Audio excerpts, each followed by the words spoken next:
তো বন্ধুরা, আজ এই ভিডিওতে এমন একটি ঠান্ডা কীটনাশককে নিয়ে আমরা কথা বলবো, যেটা আমাদের গাছের সমস্ত পোকামাকড়কে দূর করার পাশাপাশি গাছকে ঠান্ডা রাখতেও সাহায্য করবে। এই প্রচণ্ড গরমেও আমাদের গাছগুলিকে সুস্থ রাখতে হলে আমাদের এই সময় গাছের মধ্যে নানান ধরনের পরিচর্যা করার পাশাপাশি যে কাজটিকে করতে হবে সেটা হলো আমাদের গাছগুলিকে পোকামাকড় থেকে মুক্ত রাখতে হবে। কারণ বন্ধুরা, এই প্রচণ্ড গরমেই নানান ধরনের পোকামাকড় আমাদের গাছের মধ্যে আক্রমণ করতে শুরু করে, ফলে আমাদের অধিকাংশ গাছই এই সময় মারা যেতে শুরু করে। তাই প্রথম যে কাজটা আমাদের করতে হবে সেটা হলো আমাদের গাছগুলিকে পোকামাকড় মুক্ত রাখতে হবে। তো বন্ধুরা, এই সময় আমাদের জবা গাছের মধ্যে জাপ পোকার আক্রমণটা প্রচুর পরিমাণে হতে থাকে, ফলে গাছ দুর্বল হয়ে পড়ে, গাছের কুঁড়িগুলি হলুদ হয়ে ঝরে পড়তে শুরু করে এবং তার সাথে সাথে গাছগুলি মারা যেতে থাকে। এর পাশাপাশি সাদামাছি আক্রমণের ফলে এই সময় আমরা সকলেই অতিষ্ঠ হয়ে পড়ি। এই সাদামাছি গাছের পাতার রস চুষে খেতে শুরু করে, ফলে গাছের পাতা বিবর্ণ হয়ে পড়ে। গাছের পাতার মধ্যে এইরকম সাদা ছোপকে আমরা লক্ষ্য করতে পারি।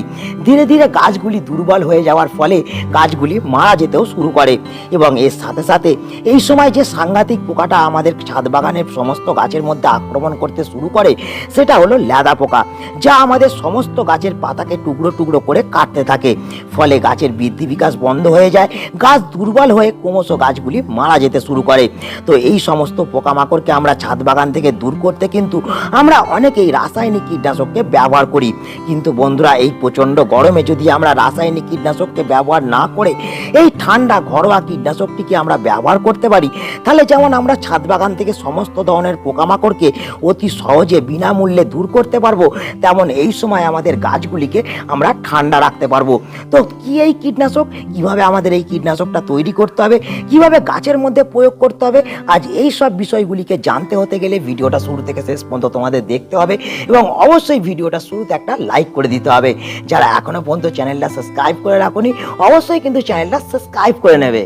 তো বন্ধুরা, এই কীটনাশকটি তৈরি করার আগে বা এই কীটনাশকটি গাছের মধ্যে প্রয়োগ করার আগে এই কীটনাশকটি সম্বন্ধে বিশেষ কয়েকটি বিষয়কে কিন্তু আমাদের জেনে রাখতে হবে। এই কীটনাশকটি শুধুমাত্র আমাদের গাছের পোকামাকড়কে দমন করবে না, তার সঙ্গে সঙ্গে এই সময় আমাদের প্রত্যেকটা গাছের মধ্যে নানান ধরনের পুষ্টিমৌলেরও কিন্তু যোগান দেবে। তার সঙ্গে সঙ্গে এই কীটনাশকটি অতি সহজে বিনামূল্যে কয়েক মিনিটের ভেতর যেমন আমরা বাড়িতে তৈরি করতে পারবো, তেমন সারা বছর আমরা গাছের মধ্যে এই কীটনাশকটি ব্যবহার করতে পারবো। এই কীটনাশকটি যেমন ফুল ফল গাছে আমরা ব্যবহার করতে পারবো, তেমন নানান ধরনের সবজি গাছেও কিন্তু এই কীটনাশকটা আমরা কিন্তু ব্যবহার করতে পারবো। তার সঙ্গে সঙ্গে একটা বিষয়, এই কীটনাশকটা তৈরি করার ক্ষেত্রে আমাদের মাথায় রাখতে হবে, এমন কিছু জিনিস এই কীটনাশকটার সঙ্গে আমাদের অ্যাড করা চলবে না যে জিনিসটা আমাদের গাছকে গরম করে তোলে। তো বন্ধুরা, চলো এরপর কোন কোন জিনিস লাগবে এই কীটনাশকটা তৈরি করতে বা কিভাবে এই কীটনাশকটাকে আমরা তৈরি করব সেটা আমরা দেখে নিই। তো বন্ধুরা, এই ঘরোয়া শক্তিশালী কীটনাশকটা তৈরি করতে আমাদের যে জিনিসগুলো লাগবে আমরা কিন্তু নিয়ে চলে এসেছি, তোমরা দেখতে পাচ্ছ। এইখানে দেখো বন্ধুরা, আমি কিন্তু পেঁয়াজের খোসাকে নিয়েছি। তো বন্ধুরা, এই পেঁয়াজের খোসার মধ্যে প্রচুর পরিমাণে কিন্তু সালফার থাকে। এই সালফার আমাদের গাছ থেকে ছত্রাক এবং পোকামাকড়কে কিন্তু অতি সহজে দূর করে, তার সঙ্গে সঙ্গে গাছকে দ্রুত বৃদ্ধি বিকাশ করতেও সাহায্য করে। তার সঙ্গে নিয়ে নিয়েছি বন্ধুরা, দেখো নিম পাতা। এই নিম পাতা তেঁতো হওয়ার কারণে আমাদের গাছ থেকে কিন্তু অতি সহজে আমরা পোকামাকড়কে কিন্তু দূর করতে পারি।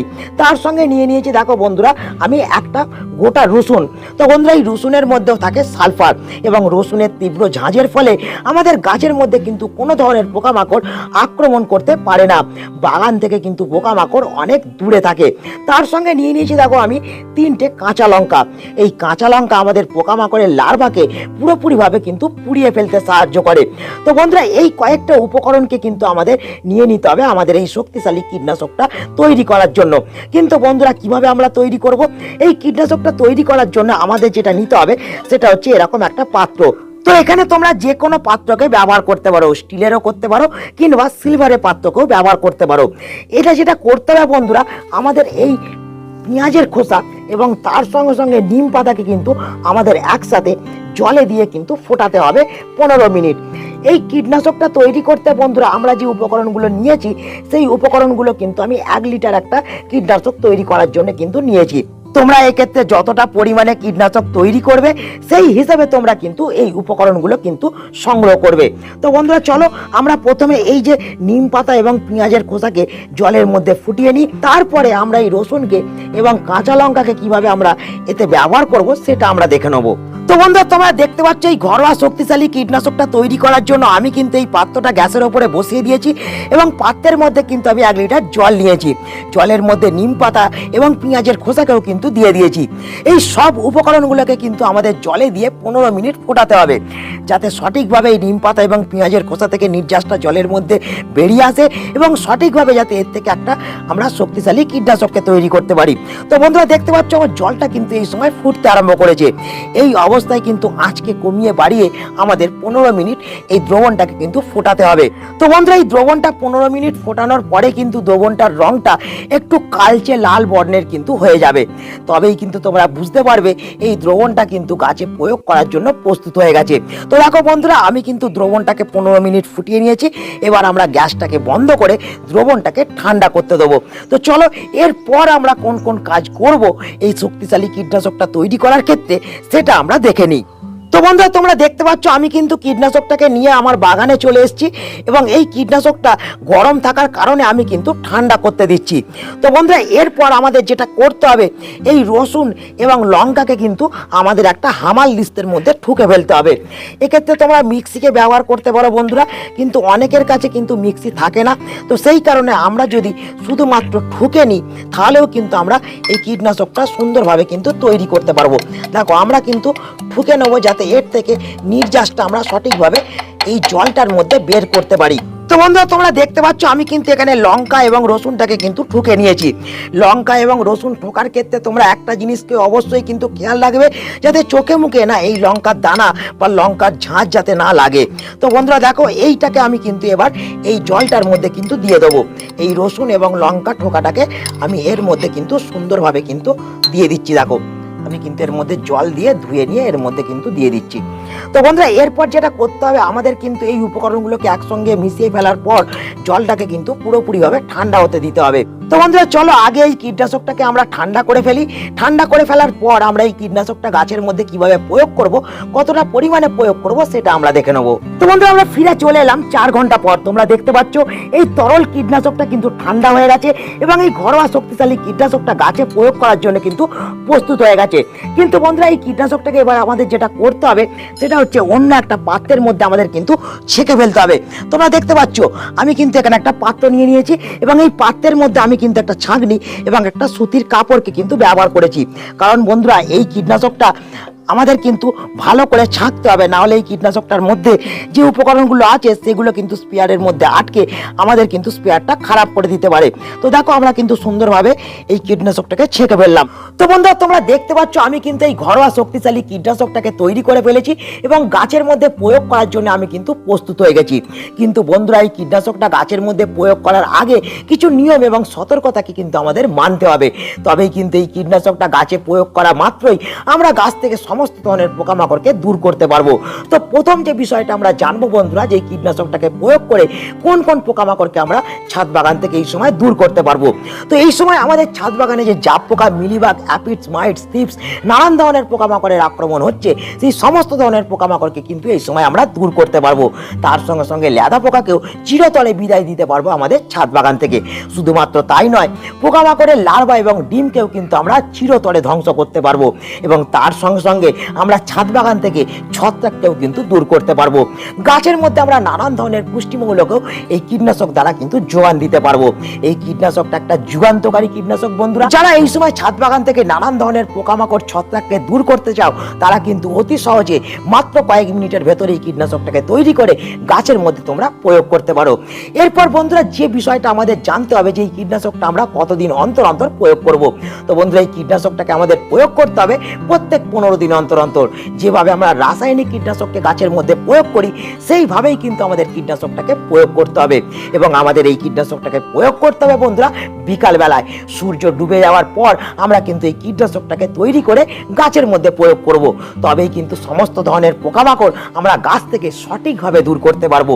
রোদের সময় বা সকালবেলায় যদি এই কীটনাশকটাকে আমরা প্রয়োগ করি সেক্ষেত্রে কিন্তু কীটনাশকটা গাছের মধ্যে কোনো ধরনের কাজ করবে না। কীটনাশকটা প্রয়োগ করাই হবে, কোনো ধরনের পোকামাকড় কিন্তু দমন হবে না। এই কয়েকটি বিষয়কে কিন্তু তোমাদের মেনে এই কীটনাশকটাকে ব্যবহার করতে হবে। তো চলো কিভাবে এবার কীটনাশকটাকে আমরা প্রয়োগ করছি সেটা এবার দেখে নিই। তো বন্ধুরা তোমরা দেখতে পাচ্ছ আমি কিন্তু কীটনাশকটা গাছের মধ্যে প্রয়োগ করছি।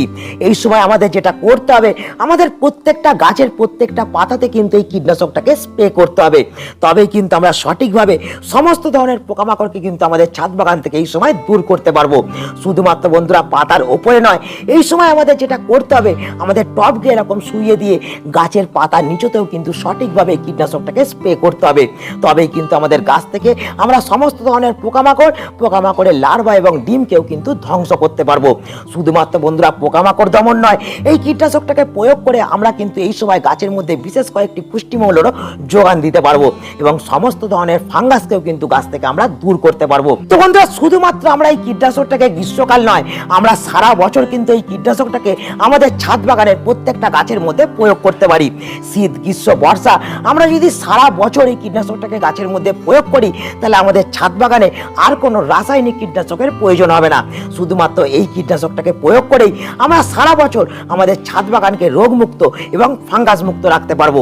তার সঙ্গে সঙ্গে আমাদের গাছকে আমরা চির সবুজ এবং সুস্থ রাখতে পারবো।